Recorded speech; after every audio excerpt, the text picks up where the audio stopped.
11 апрелден тарта балдарды мектепке каттоо башталды да, электрондук кезекке туруу. Анан биз жарандардан сурамжылоо жүргүзүп жүрөбүз, кандай маселелер жаралып атат. Сизде кандай болуп атат, ошол боюнча айтып өтсөңүз. Биз ошо электронный очередке тура албай атабыз, кире албай атабыз. Сайтка кирсек эле, порталдан иненеңер туура эместе эле чыгып атат. Анан министерствого азыр бардым. Барсам ошо соңго же өзүңөр жашаган райондун эмесине кайрылгыла дейт. Анан бияка келгенде ошо электронный очередке бизге деген квартальный справкага барсак, ушул жака жөнөттү, сондон аласыңар деп. А бул жерге келсек, пропискага тургула деди. Баланы тургузуш керек экен. Анан родительдерден уктум көбүнчө. Киргизгенден кийин родственный связь жок, сенин балаң эмес деп чыгып атыптыр. Көпчүлүк электронный киргизгендерге. Мен пока киргизе электим, справкага келдим. Biz bir 2 aydan beri daярданып атканбыз. Анан сайтка постоянно кирип, новостьтерин окусак, 11 апрелде саат 9 ачылат деген да. Бүтүп 9да кирип регистрация кылсак, сайт иштебей калды. Сайт түштөн кийин иштеп атат. Почти 4-5 саат ошо сайт менен переживать этип, эмне болуп атат, кандай болуп атат. Андан кийин неме деген бар экен? Родство ребенка дегенчи.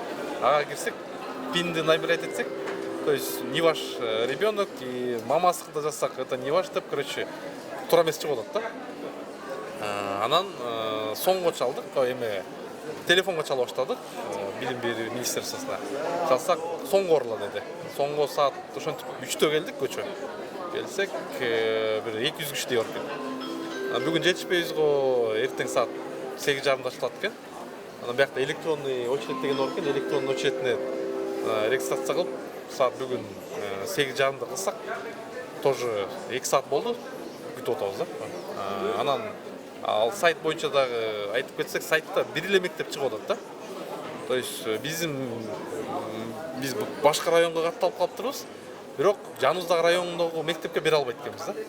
То есть элестетиңиз, мен 2-3 мектеп өтүп барып, анан ал мектеп көрүшүм керек экен да. Сизде кандай маселе жаралып атат, мисалы? азыр эми ошо биздин балдарыбызды төрөлгөндөн кийин мичирке алганда бизди сразу эле катташ керек болчу да. А бул уже базага кирбей калганын себеби болуп атат. Мисалы, сиздин балаңыз канчанчы жылы туулган, анан 15-жыл. кайсы жылкылар каттоого турбай калган ошондо? Ошону 15-жылдар турбай калган болот. Биз азыр ушул себеп менен биз азыр тоскоол болуп атат да бизгечи. Вчера в 9 утра открылась, получается, электронная запись. Мы захотели записать ребенка, как положено. Но в итоге получается, что я ввожу свои данные своего ребенка, и мне выдают, что степень родства не найденная. То есть сайт постоянно висит. То есть я не могу вбить ни фамилию, ни указать, что я мать ребенка.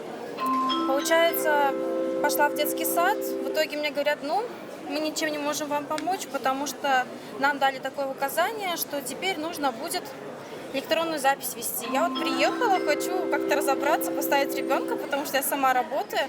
Мне как бы очень нужно, чтобы ребенок мой ходил в садик.